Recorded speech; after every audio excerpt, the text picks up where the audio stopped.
Mira la manera la cual se está haciendo esta limpieza de esta culata, la cual es impresionante porque muchas veces eh,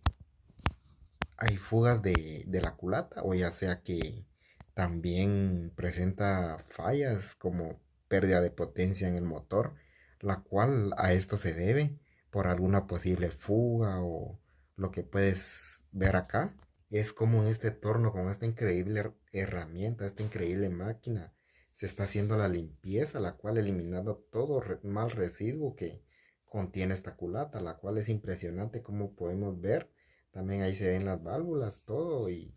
se hará esta limpieza y quedará impresionante.